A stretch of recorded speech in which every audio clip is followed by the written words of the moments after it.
जिस पुष्यमित्र शुंग नाम के ब्राह्मण ने वो आया, सम्राट बृहदत्त मौर्य की हत्या करके फैजाबाद आया और फैजाबाद के 7 किलोमीटर का जो एरिया है फैजाबाद से, वहां पर उसने अयोध्या बनाया।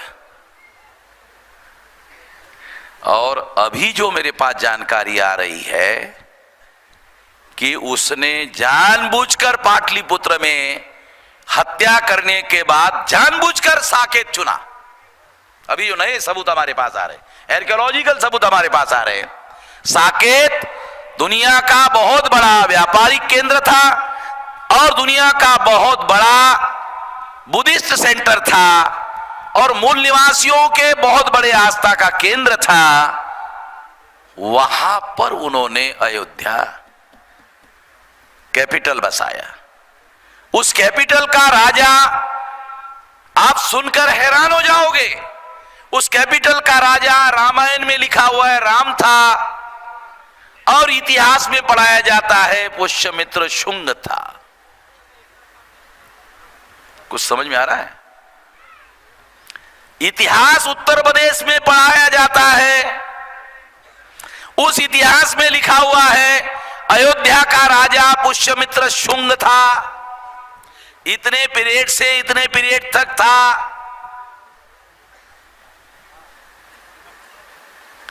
और रामायण में पढ़ा जाता है अयोध्या का राजा राम था।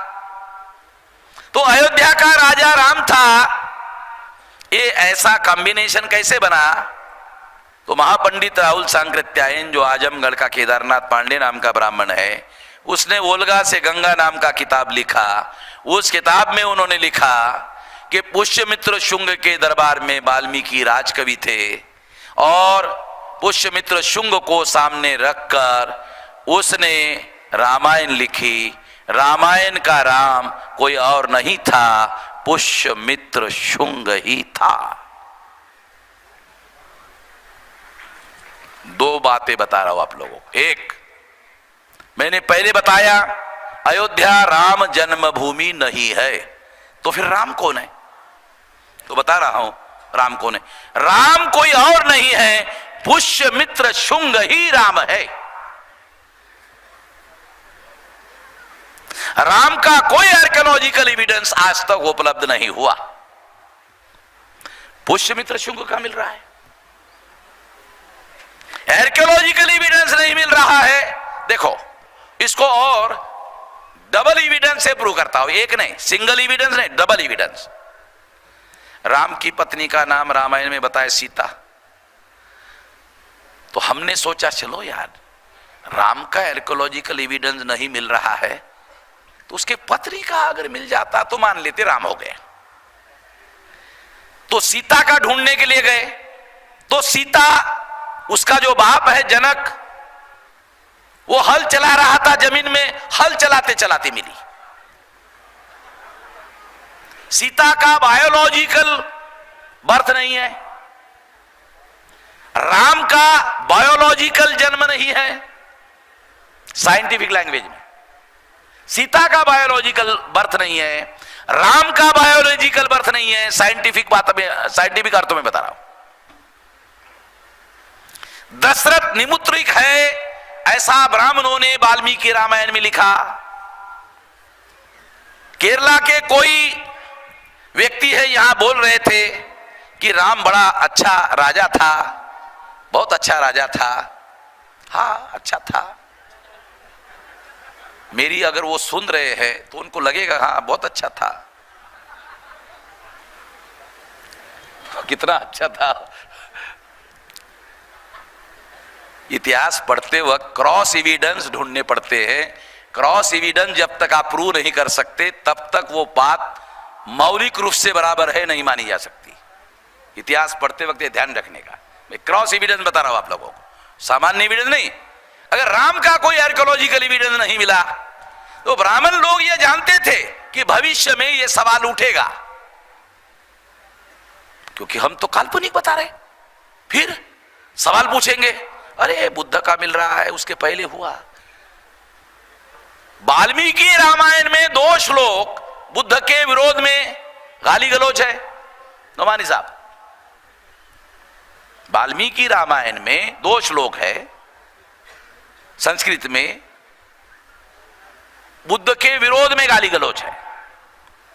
यह एविडेंस इस बात को सिद्ध करता है कि वाल्मीकि ने जो रामायण लिखा वो बुद्धोत्तर है, यानी बुद्ध के बाद लिखा गया है।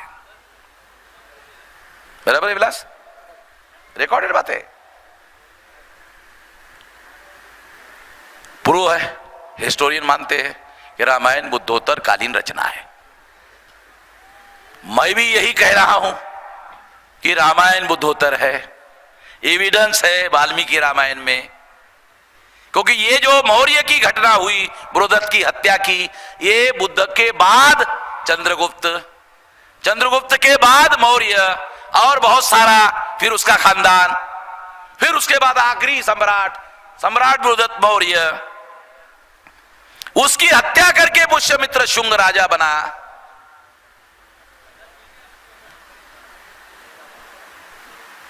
तो ये जो पुष्यमित्र शुंग है, उसके दरबार में वाल्मीकि राजकवि थे। जैसे विक्रमादित्य के दरबार में कालिदास राजकवि थे, वो भी संस्कृत का कवि था। उसने विक्रमादित्य को सामने रख के काव्य लिखा, और वाल्मीकि ने पुष्यमित्र शुंग को सामने रखकर काव्य लिखा। उस काव्य का नाम है रामायण है। बराबर है?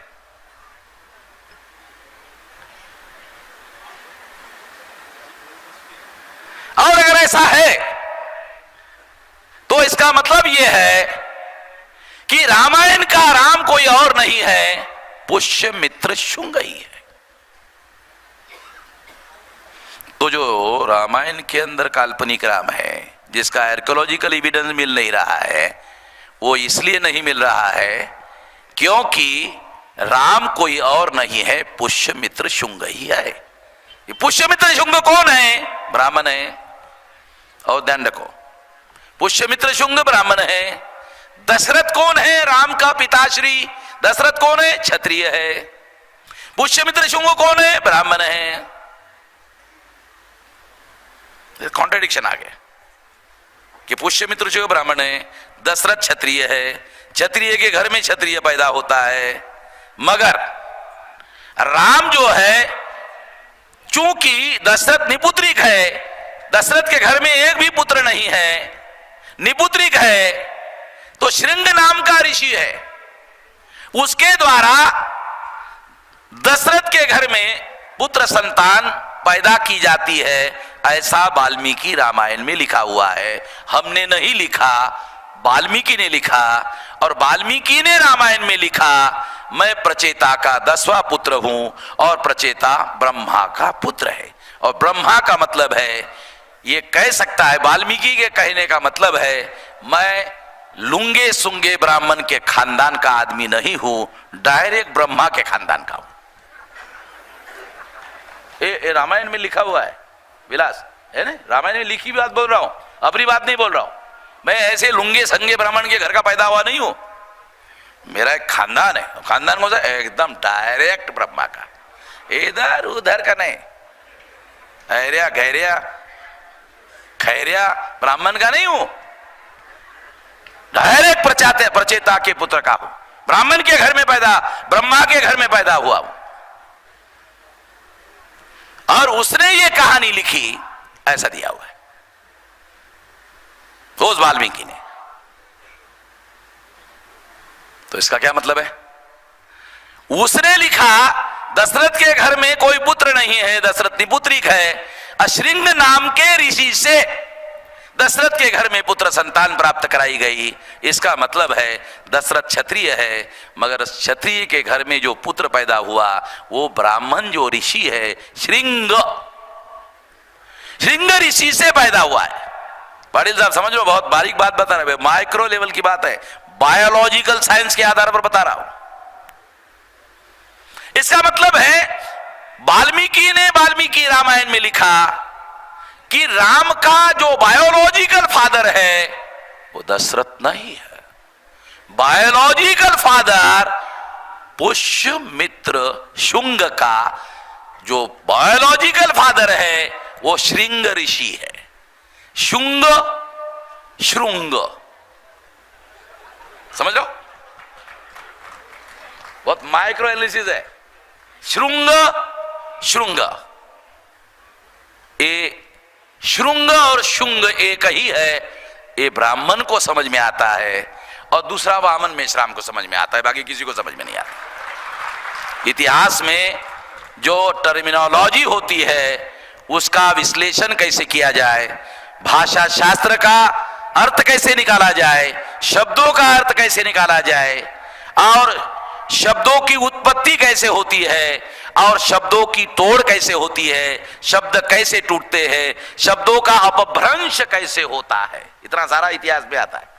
मैं एक भी विषय का ज्ञाता नहीं हूं नमवानी साहब, मगर मैं अपने हिसाब से पंडित की पिटाई करने हद तक जानता हूं, फिर वो मेरे झंझट में नहीं पड़ते, इतना जानता हूं। और इसीलिए कोई ब्राह्मण, बल्कि गांधीधाम में एक हाई कोर्ट का लॉयर ब्राह्मण था, उसके बाद ब्राह्मण महासभा के लोग गए, कहा कि वामन मेश्राम के खिलाफ केस करना है। वो हाई कोर्ट के लॉयर ने, जो ब्राह्मण था, ब्राह्मण महासभा के लोगों को कहा, वामन मेश्राम को जानते हो कौन है?